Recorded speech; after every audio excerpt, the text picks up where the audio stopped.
दोस्तों नमस्कार। मेरा नाम है अमिताभ आनंद और हिंदू एडिटोरियल का आज का एडिटोरियल टॉपिक है अलर्ट एमिड अनसर्टेनिटी, यानी कि अनिश्चितता के बीच अलर्ट। यानी इसका मतलब के बीच अनिश्चितता, तो अनिश्चितता के बीच अलर्ट। अलर्ट मतलब सचेत होना या सावधानी। तो कहा जा रहा है कि आरबीआई जो है उसने इंटरेस्ट रेट्स को जो है होल्ड पर रखा है, citing concerns about inflation outlook. यानी कि इन्फ्लेशन आउटलुक यानी कि इन्फ्लेशन की संभावनाओं को लेकर जो चिंताएं बनी हुई है उसको देखते हुए या उसको हवाला देते हुए इंटरेस्ट रेट्स को जो है उसमें कोई चेंज नहीं किया है आरबीआई ने। यानी कि आरबीआई ने उसको बनाए रखा है, टू कंटिन्यू टू स्टे, यानी कि टू कीप, यानी कि उसको बनाए रखा है। ठीक है, ये दिक्कत। आउटलुक का जो मतलब होता है इसका तीन अर्थों में यूज़ किया जाता है। एक तो ओपिनियन यानी कि नज़रिया, एक होता है आपको व्यूज़, ठीक है, और एक होता है आपको लाइकली नियर फ्यूचर। तो यहाँ पर लाइकली नियर फ्यूचर के बारे में है, ठीक है, जो है नियर फ्यूचर के बारे में है। तो लाइकली नियर फ्यूचर यानी कि जो आने वाले मतलब कि भविष्य में, मतलब कि बहुत ही नज़दीक जो संभावनाएं हैं के बारे में बात हो रही। तो आगे बढ़ते हैं इस पे। RBI has prudently decided to keep its powder dry. सबसे पहले तो आप ये समझिए, ये जो to keep its powder dry का मतलब क्या होता है। इसका मतलब होता है to wait until further developments unfolds या clear something clear develops। ठीक है ना, यानी कि जब तक कुछ स्पष्ट नहीं हो जाता है तब तक अपने आप को उसमें प्रतीक्षा में रखना, होल्ड करके रखना। तो आरबीआई जो है बड़ा प्रूडेंटली का जो मतलब होता है विवेकपूर्ण तरीके से इसने डिसाइड किया, निर्णय लिया कि ये जो है वेट करेगी, प्रतीक्षा करेगी फॉर नाउ, मतलब कि इसमें कोई बदलाव वगैरह नहीं करेगी अभी। तो अभी जो है वो प्रतीक्षा करेगी किसी भी एक्शन को लेने से पहले। साइटिंग द एक्सट्रीम्स अनसर्टेनिटी, यानी कि बहुत ही ज़्यादा अनिश्चितता को हवाला देते हुए इसने जो है क्या किया, डिसाइड किया कि वो अपने वेट करेगी, यानी कि to keep its powder dry, ये अपने पाउडर को है जो है वो ड्राई रखेगी, यानी कि प्रतीक्षा में रहेगी कि कोई भी नया सिचुएशन जैसे ही अच्छा सिचुएशन होता है या कोई सिचुएशन क्लियर होता है, यानी कि जो आने वाले समय में, ठीक है, तो उसके बाद वो जो है मतलब कि एक्शन लेने के लिए तुरंत मतलब तुरंत एक्शन लेगी उसके बाद। तो इसके लिए जो है आप कह सकते हैं कि ये जो है प्रूडेंटली डिसाइड किया है कि वो वेट करेगी फॉर नाउ, अभी के लिए। ये इसलिए ये डिसाइड किया है क्योंकि ये देख रहा है सामने जो है एक्सट्रीम अनसर्टेनिटी है, किसको लेकर, इन्फ्लेशन और इकोनॉमिक आउट एक्टिविटी को लेकर, यानी कि इन्फ्लेशन के आउटलुक को लेकर और इकोनॉमिक एक्टिविटी यानी कि आर्थिक गतिविधि, और इन्फ्लेशन के जो करंट आउटलुक है यानी कि जो अभी कह सकते हैं जो मौजूदा एक जो संभावना है, ठीक है, उसको देखते हुए ये जो एक्सट्रीम अनसर्टेनिटी है उसका हवाला देते हुए आरबीआई ने अभी कुछ भी निर्णय नहीं लिया है, ये प्रतीक्षा करने का निर्णय लिया है। Observing that the unprecedented shock from the pandemic has left the economy stressed। यानी कि ऑब्जर्विंग किसके लिए आया है, आपको बताएं कि प्रेजेंट पार्टिसिपल का यूज़ जो होता है और उसके बाद कॉमा होता है और उसके बाद जो है मेन सब्जेक्ट होता है यहाँ पर, ठीक है, ये सब्जेक्ट है आपका। तो ऑब्जर्व कौन कर रहा है, आरबीआई कर रहा है, ठीक है। तो ये जो है ऑब्जर्विंग, देखते हुए या अवलोकन करते हुए कि किस चीज़ को देखते हुए, ये जो महामारी से, जो महामारी के कारण जो एक अनप्रेसिडेंटेड शॉक जो लगा है इकोनॉमी को, और जिसके कारण से ये जो है एकदम तनावग्रस्त हो गया है, एकदम स्ट्रेस्ड हो गया है एकदम पूरी तरह से इकोनॉमी, तो उसको देखते हुए आरबीआई ने कहा कि while the monetary policy committee, हालांकि यहाँ पर वाइल मतलब हालांकि, ये जो है कॉन्ट्राडिक्टरी कह रहा है यहाँ पर, ठीक है ना। हालांकि जो मॉनेटरी पॉलिसी कमेटी जो है ये इस बात को मानती है, किस बात को, the primacy of supporting a recovery, यानी कि रिकवरी जो आ रहा है ना इकोनॉमी में, उसको सपोर्ट करने के प्राथमिकता को ये वो पहचानती है, वो उस बात को मानती है। कौन? मॉनेटरी पॉलिसी कमेटी, ठीक है। लेकिन यह जो है इट वाज नेसेसरली माइंडफुल, लेकिन यह मतलब कि इट मतलब आरबीआई जो है वो आवश्यक रूप से या अनिवार्य रूप से सचेत है, सावधान है of its inflation targeting mandate. यानी कि जो इसको इसका जो एक इन्फ्लेशन टारगेटिंग मैंडेट, यानी कि इन्फ्लेशन को जो लक्षित करके जो एक मैंडेट दिया गया है, जो परमिशन दिया गया है, उसको लेकर यह सचेत है। क्योंकि अभी इन्फ्लेशन काफ़ी बढ़ रहा है, ठीक है ना, और ग्रोथ भी कम हो रहा है, ठीक है। लेकिन होता क्या है, जब इन्फ्लेशन बढ़ता है तो ग्रोथ बढ़ता है, लेकिन अभी महामारी के कारण जो है ये उल्टा हो गया ज़रा सा, ठीक है। क्योंकि डिमांड है नहीं यहाँ पर, और डिमांड ना होने की वजह से जो है इन्फ्लेशन बढ़ रहा है, ठीक है, याद रखिएगा। ये बिल्कुल यहाँ पर जो है ये जो पिक्चर है ये बिल्कुल अलग है। आगे देखते हैं, आपको पता चलेगा। The picture on prices is clouded by many uncertainties. ये कीमत को लेकर जो अभी जो दृश्य है, जो पिक्चर है, वो पूरी तरह से अनसर्टेनिटी से घिरा हुआ है, यानी कि बहुत सारे अनिश्चितताओं से घिरा हुआ है। While the provisional June CPI inflation reading of 6.1%, हालांकि ये जो प्रोविजनल है, अनंतिम जिसको कहते हैं, जो टेंटेटिव है, जून का जो सीपीआई है यानी कंज्यूमर प्राइस इंडेक्स जो है, उसका इन्फ्लेशन रीडिंग जो है 6.1% है। हैड एज डॉवर, एज डॉवर का तो मूव डॉवर मतलब कि पार चला गया है, उस पार चला गया है the upper bound of the mandated medium term goal of 4%। Mandated मतलब परमिटेड, ठीक है ना।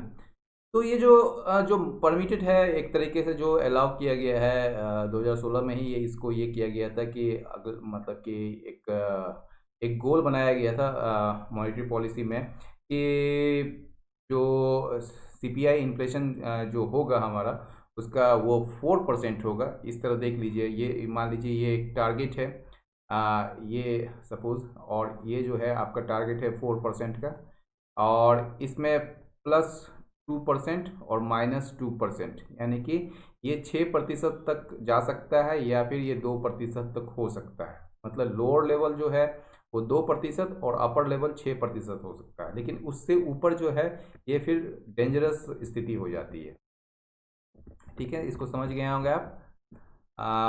तो ये जो है आपका, 1 मिनट इसको करना होगा।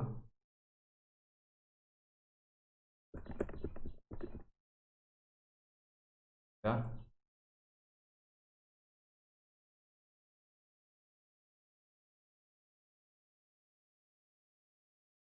क्या?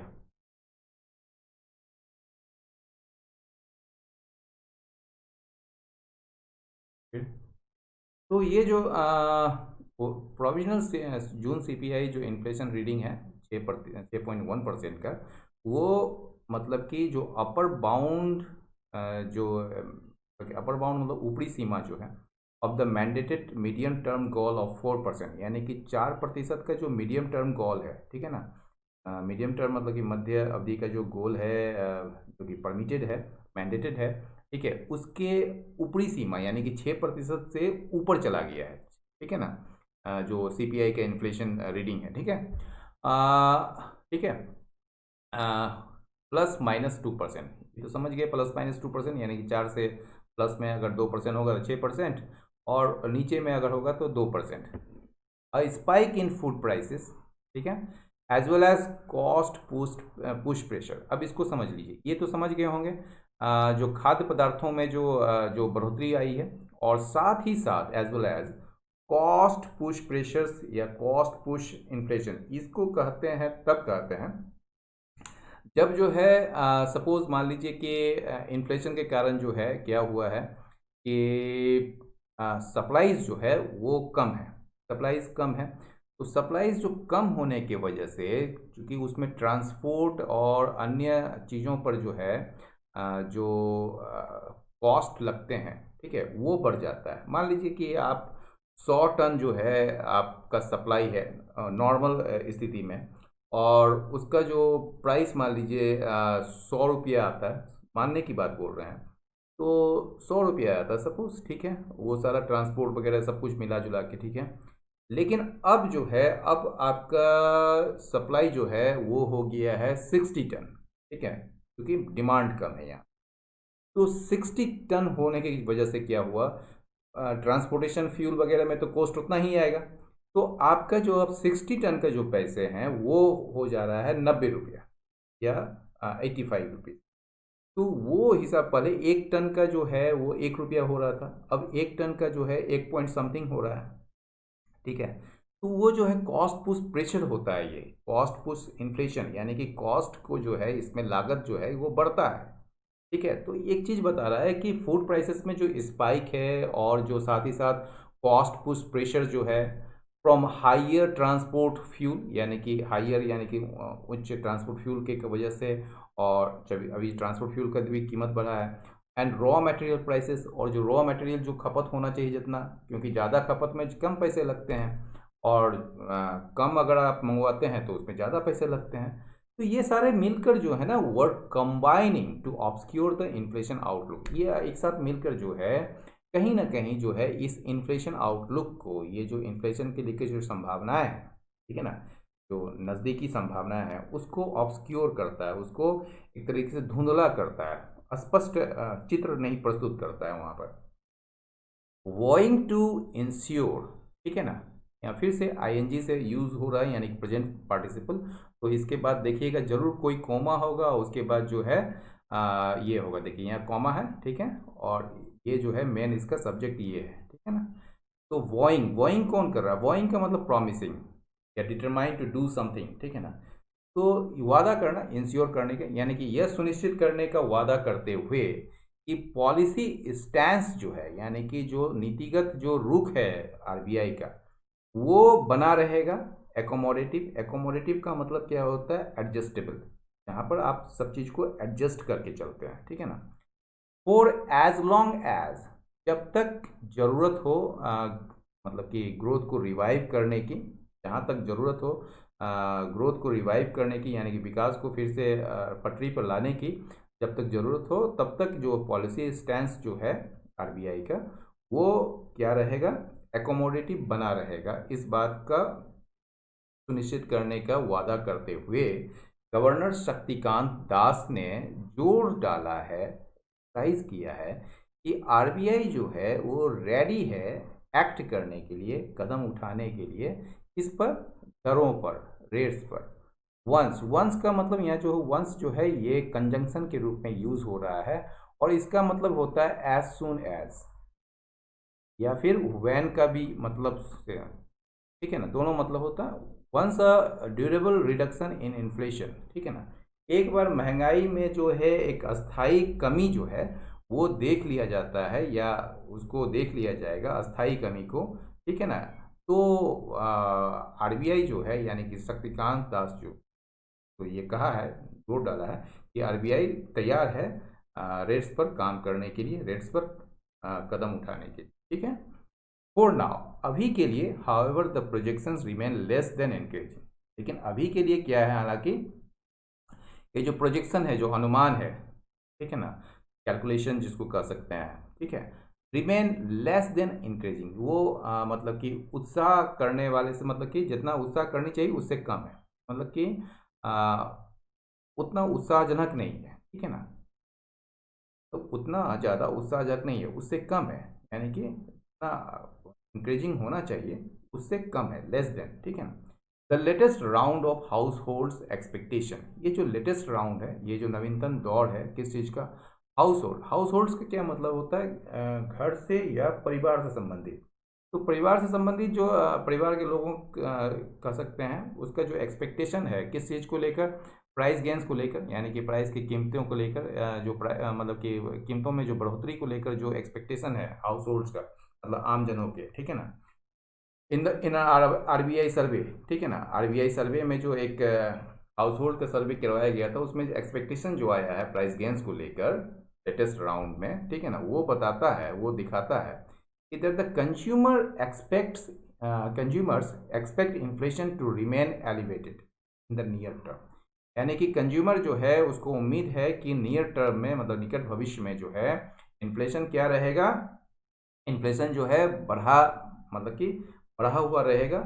अब फाइंडिंग एक ऐसा अनुमान दैट आरबीआई असेसमेंट, जिस जो कि आरबीआई का आकलन जो है ब्रॉडली बैक्स, यानी कि मोटे तौर पर इसको जो है समर्थन करती है, ठीक है ना। Finding that RBI assessment broadly backs मतलब समर्थन करना। The prognosis on the economy, ये जो प्रोग्नोसिस का मतलब क्या कहेंगे आप, यानी कि एक तरीके से अनुमान कहिए। प्रोग्नोसिस करते हैं यानी कि जब डॉक्टर या कोई भी व्यक्ति जो मान लीजिए आपको देखकर जो है बताता है कि आपको क्या है, या आपका जो मान लीजिए ऑपरेशन हो गया है, उसके बाद कितने दिन के बाद आप ठीक हो जाएंगे, ये डॉक्टर का एक प्रोग्नोसिस होता है, ठीक है। तो उसी लिहाज में जो है कई बार ऐसे भी होते हैं जो एक्सपर्ट होते हैं किसी भी चीज़ का, सपोज इकोनॉमी का, तो वो बताते हैं कि ऐसे रहने से इस डाटा को देखकर कि ऐसा इकोनॉमी में ऐसी संभावनाएं बन सकती है, मतलब उसका एक अनुमान होता है, पूर्व अनुमान भी कह सकते हैं इसको। तो ये जो प्रोग्नोसिस है इकोनॉमी पर, ये जो पूर्व अनुमान है इकोनॉमी को लेकर, इज ऑल्सो वरीसम, ये भी जो है बड़ा चिंताजनक है। While the RBI aspects the rural economy, हालांकि जो आरबीआई जो है उनको उम्मीद है कि रूरल इकोनॉमी जो है वो to turn in a robust recovery, यानी कि आर्थिक सॉरी मतलब कि ये जो ग्रामीण अर्थव्यवस्था में जो है एक रॉबस्ट रिकवरी देखी जाएगी, यानी कि उसमें जो एक मजबूती मतलब कि सुधार होगा, उसमें रिकवरी देखी जाएगी। रिकवरी समझ ही रहे हैं, मतलब फिर से जो है वो मजबूती रिकवरी देखी जाएगी। किस कारण से देखी जाएगी, on the back of strong showing bye agriculture, यानी कि एग्रीकल्चर में यानी कृषि में जो है एक बेहतरीन प्रदर्शन के वजह से, एक बेहतरीन प्रदर्शन की वजह से जो है किसमें, रूरल इकोनॉमी में कि एक मजबूत रिकवरी देखी जाएगी। डिटोरिएशन, डिटोरिएशन मतलब गिरावट in consumer sentiment in the central bank July survey, यानी कि सेंट्रल बैंक का यानी कि आरबीआई का जो जुलाई सर्वे में जो है उसमें दिखाया गया है कि कंज्यूमर के जो सेंटीमेंट में जो गिरावट हुई है, ठीक है ना, वो अंडरमाइंस करती है, मतलब वीकर करती है, ठीक है ना, ठीक है, कमजोर बनाती है the prospects for a more broad based revival in domestic demand, यानी कि ये जो है मोर प्रोस्पेक्ट एक व्यापक रिवाइवल किस चीज में, डोमेस्टिक डिमांड में, यानी कि घरेलू मांग में जो है एक व्यापक रिवाइवल आने का, मतलब कि एक तरीके से कह सकते हैं रिकवरी आने का, मतलब एक मतलब कि ज़्यादा से ज़्यादा एक व्यापक रिवाइवल आने का डोमेस्टिक डिमांड में, तो उसकी संभावनाओं को जो है ये अंडरमाइन करती है, यानी कि वीकेंड करती है, कमज़ोर बनाती है, ठीक है। एडिशनली इसके अलावा एक्सटर्नल डिमांड जो है यानी कि बाहर से जो यानी विदेशों से जो डिमांड आता है, फेसेस हेडविंड्स, हेडविंड्स क्या होता है, एक टेलविंड्स होता है, एक हेडविंड्स होता है। टेलविंड्स जो होता है वो हवा के साथ आप जिस दिशा में चलते हैं तो आपको मदद करता है वो, और हेडविंड्स क्या होता है कि आप जिस दिशा में चल रहे हैं और आपके अगेंस्ट मतलब कि आपके विपरीत दिशा में जो है वो हवा आ रही है तो आपको रोकने की कोशिश करती है, आपको बाधा पहुंचाती है ना। तो आप कह सकते हैं प्रतिकूल परिस्थिति, विपरीत परिस्थिति। तो ये जो एक्सटर्नल डिमांड जो है वो क्या करती है, फेसेस हेडविंड्स, यानी कि ये जो है विपरीत परिस्थिति को सामना कर रही है, कहाँ से, from a world economy in recession, जो मंदी में जो आज वर्ल्ड इकोनॉमी है उससे जो है एक विपरीत परिस्थिति का सामना कर रही है external demand, and as global trade shrinks, और क्या है, चूंकि ग्लोबल ट्रेड जो है वो गिरता जा रहा है, ठीक है, सिकुड़ता जा रहा है। Forecasting a contraction in real GDP in the current physical year, फिर देखिए यहाँ से फिर प्रेजेंट पार्टिसिपल का यूज कर रहे हैं और फिर जो है यहाँ पर आपका सब्जेक्ट है।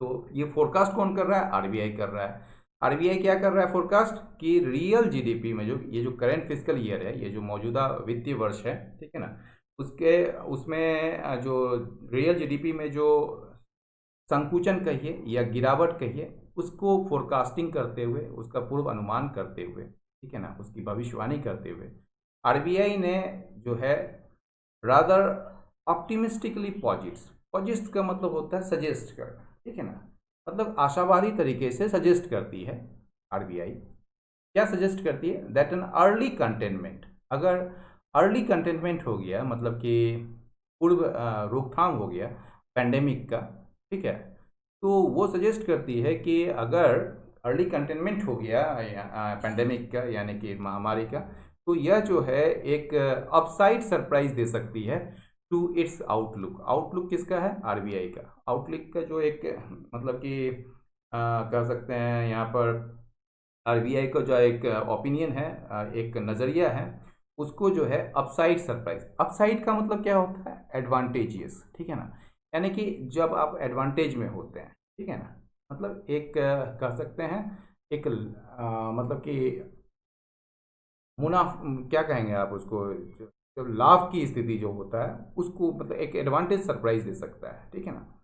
तो ये जो है आरबीआई का, जो आरबीआई जो ऑप्टिमिस्टिकली ये कहती है या सजेस्ट करती है कि अगर पेंडेमिक का जो अर्ली कंटेनमेंट हो जाता है, यानी कि जितना समय अभी बताया जा रहा है उससे अगर पहले ही कंटेनमेंट हो जाता है, ठीक है ना, उसका, तो ये जो है अपसाइड सरप्राइज दे सकती है इसके आउटलुक को, इसके नज़रिए को, इसके ओपिनियन को। इंटरेस्टिंगली रोचक बात यह है इट्स एनालिसिस, यानी कि आरबीआई का जो एनालिसिस है किस चीज़ को लेकर, मैक्रो इकोनॉमिक इन्वायरमेंट को लेकर, ठीक है ना, यानी कि एक माइक्रो इकोनॉमिक होता है, एक मैक्रो इकोनॉमिक। मैक्रो में पूरे होल इकोनॉमिक की बात करते हैं, तो मैक्रो इकोनॉमिक इन्वायरमेंट को लेकर ये पूरा जो एक आर्थिक जो माहौल है अभी उसको उसके एनालिसिस जो है, मतलब आरबीआई की जो एनालिसिस है उसमें क्या किया गया है, स्कर्ट्स। स्कर्ट्स का मतलब क्या होता है? अवॉइड, ठीक है ना, अवॉइड करते हैं किसी, ठीक है, तो ये टालता है। ये टालता किस बात को है? यानी कि रोचक बात यह है कि इसके जो एनालिसिस है मैक्रो इकोनॉमिक इन्वायरमेंट का, उसमें टाल दिया जाता है किस चीज़ को? पोटेंशियल चैलेंजेस को, जो संभावित जो चुनौतियां हैं उसको टाल दिया जाता है। ये संभावित चुनौतियां क्या है? That heightened tensions with China, ये जो बढ़ा हुआ जो टेंशन है, जो तनाव है चाइना के साथ। अब चाइना के बारे में इंफॉर्मेशन दिया जा रहा है एडिशनल, ठीक है ना। One of India's largest trading partners, ये जो है इंडिया का सबसे बड़ा ट्रेडिंग पार्टनर्स में से एक है, ठीक है। और क्या है? एंड रिसेंट ईयर्स, और हाल के वर्षों में जो है ये क्या है? A source of inbound foreign capital, यानी कि बाहर से जो आने वाला जो फॉरेन कैपिटल है उसका ये एक स्रोत है, ठीक है ना। तो ये जो है ये challenges that heighten tension with China could, ये वर्ब से जुड़ गया यहाँ पर, could pose to the economy, ये जो चैलेंजेस जो है ये अर्थव्यवस्था के सामने फेस कर सकता है, ठीक है ना, चुनौती, ठीक है। तो ये चैलेंजेस देखिए यहाँ ऐसे जोड़िएगा इसको। सबसे पहले तो आप ये समझिए, interestingly it's analysis of the macro economy environment skirts the potential challenges, यहाँ तक समझ गए। अब फिर देखिए ये चैलेंजेस कौन फेस कर रहा है? That heighten tension with China could pose to the economy, यानी कि जो कि हाइटेन टेंशन विथ चाइना जो है, यानी कि चाइना के साथ जो एक बढ़ा हुआ जो तनाव है वो पेश कर सकता है अर्थव्यवस्था के समक्ष, ठीक है ना, ये चुनौती। अब फिर जो है बीच में इसको कॉमा से घेर दिया गया है, यानी कि ये बताया जा रहा है एडिशनल इन्फॉर्मेशन आपको यहाँ से यहाँ तक का, ठीक है ना, इससे मतलब नहीं है इसका ये वर्ब से, ठीक है। तो वन ऑफ इंडियाज लार्जेस्ट, ये चाइना के बारे में बताया जा रहा है, ठीक है। आगे बढ़ते हैं। The central bank has therefore opted to focus its energy on trying to untangle the kinks hindering the flow of credit amid more than adequate liquidity, wary lenders and severely stressed borrowers। तो central bank ने जो है इसलिए, तो central bank इसलिए यानी कि RBI ने इसलिए जो है उसने चुना है क्या करने के लिए? विकल्प चुना है अपने एनर्जी को केंद्रित करने के लिए किस चीज़ पर? On trying to untangle the kinks, यानी किंग्स का मतलब होता है उलझन, जो गांठ हो जाता है ना किसी किसी में, देखिएगा धागे वगैरह में या ऊल वगैरह में या रस्सी वगैरह में गांठ पड़ जाती है, ठीक है ना, उसको सुलझाना पड़ता है। तो सुलझाने के लिए अनटेंगल है, मतलब कि उसको सॉल्व करने के लिए, और किंग्स मतलब गांठ। तो यहाँ पर कहा जा रहा है कि उन किंग्स को, उन गांठों को, उन मतलब कि उलझनों को सुलझाने पर, सुलझाने के लिए जो प्रयास करने पर जो है आरबीआई जो है वो क्या कर रही है, उस पर अपना फोकस, मतलब उस पर अपना एनर्जी फोकस कर रही है, केंद्रित कर रही है। ये किंग्स जो कि बाधा पहुंचाती है किसको, फ्लो ऑफ क्रेडिट, यानी कि जो क्रेडिट, यानी कि जो एक तरीके से जो पैसे का जो आ, आवाजाही है, एक तरीके से उसका जो आगमन है, ठीक है ना, वो जो फ्लो ऑफ क्रेडिट जो है, प्रवाह जिसको कह सकते हैं, ठीक है। तो उसको एक तरीके से ये किंग्स जो है उसको हिंडरिंग कर रही है, उसको बाधा पहुंचाती है, किसके बीच, amid more than adequate, amid more than adequate, यानी कि पर्याप्त से भी ज़्यादा लिक्विडिटी के बीच, यानी कि अभी जो है लिक्विडिटी बहुत है ना, पर्याप्त होना चाहिए, वो उससे कहीं ज़्यादा है। वेरी लैंडर्स, वेरी लैंडर्स यानी कि जो सचेत हैं, जो मतलब कि केयरफुल हैं, एंड सीवियरली स्ट्रेस्ड बोरोवर्स, यानी कि बोरोवर्स कौन है, बैंक वगैरह जो है, ठीक है ना। तो यानी कि जो पूरी तरह से तनावग्रस्त या पूरी तरह से जो है स्ट्रेस्ड, मतलब समझते हैं, स्ट्रेस्ड मतलब जो है पूरी तरह से एकदम दबाव में आया हुआ, ठीक है ना, बोरोवर्स। तो अभी जो है बहुत सारे बैंक दबाव में है, क्योंकि बहुत सारे पैसे बाहर निकल गए हैं, वो आ नहीं रहे हैं, ठीक है। तो ये कहा जा रहा है कि सेंट्रल बैंक जो है, इसलिए इसने विकल्प चुना है क्या करने का, अपने एनर्जी को केंद्रित करने का, किस चीज़ पर, on trying to untangle the kings, उन उलझनों को सुलझाने में, ठीक है ना, अपने एनर्जी को केंद्रित करने का, केंद्रित करने के लिए इसने इस विकल्प को चुना है। ये किंग्स जो कि फ्लो ऑफ क्रेडिट को बाधा पहुंचाती है, आ, किसके बीच, amid more than adequate liquidity, यानी कि चूंकि ये फ्लो ऑफ क्रेडिट जो है वो बाधा क्यों पहुंच रही है, क्योंकि उसके बावजूद कि एडिक्वेट लिक्विडिटी है मार्केट में फिर भी, ठीक है। तो मोर देन एडिक्वेट लिक्विडिटी के बीच wary lenders and stressed, severely stressed borrowers के बीच, द रीस्ट्रक्चरिंग यानी कि पुनर्संरचना, resolution and enhanced gold loan proposals. ये देखिए, ये जो रीस्ट्रक्चरिंग करने की जो बात आ रही है, ये जो प्रपोजल्स है, मतलब पुनर्संरचना की बात हो रही है, रिजोल्यूशन यानी कि हल करने की बात हो रही है, फिर इन्हांस्ड गोल्ड लोन यानी कि बढ़ा हुआ जो एक तरीके से गोल्ड लोन जो है अभी जो काफ़ी चल रहा है, ठीक है। ये प्रपोजल जो है, ये जो प्रस्तावें हैं जो कि सजेस्ट किया गया है, मुटेट का मतलब सजेस्ट करना, बाय द आरबीआई, आरबीआई के द्वारा जो प्रस्तावित जो प्रपोजल्स हैं रीस्ट्रक्चरिंग करने का, रिजोल्यूशन करने का, इन्हांस्ड गोल्ड लोन का जो प्रपोजल्स है, इसमें स्वीकार किया गया है इस चीज को, the sheer scale of the pandemics devastation on the finances of firms and household, यानी कि फर्म्स, यानी कि फर्म्स और जो परिवार कहिए या घर, मतलब कि जो इंडिविजुअल घर हैं उसके वित्त वित्त पर, यानी कि उसके फाइनेंसेस पर जो पेंडेमिक का डिवास्टेशन का जो एक मतलब कि पेंडेमिक का डिवास्टेशन, डिवास्टेशन का मतलब कि एक तरह तबाही जिसको कह सकते हैं, इस ये जो महामारी की जो तबाही है किस चीज़ पर, फर्म्स और हाउस होल्ड्स के फाइनेंसेस पर, उसके स्तर को, उसके बहुत बड़े स्तर को जो है एक तरीके से ये आरबीआई के द्वारा ये सजेस्ट किया गया प्रपोजल्स है, उस चीज़ को स्वीकार कर रही है। तो onus now is on governor Das, अब जो है भार किस पर है, जिम्मेदारी किस पर है, अब गवर्नर दास पर है कि वो इंश्योर करे, वो सुनिश्चित करे कि stability of the financial sector, कि फाइनेंशियल सेक्टर का जो स्टेबिलिटी है, कि वित्तीय क्षेत्र की जो स्थिरता है, इज सेफगार्डेड, वो सुरक्षित रहे, इवन एज, जबकि लोन टर्म्स जो है उसे फिर से तैयार किया जाए ताकि प्रोटेक्ट कर सके, अदरवाइज, अदरवाइज मतलब डिफरेंट वायबल बिजनेस, जो वांछनीय जिसको कह सकते हैं, या जो वायबल जिसको किया जाना चाहिए, उस बिजनेस को, उस व्यवसाय को, यानी कि डिफरेंट वायबल बिजनेसेस को जो है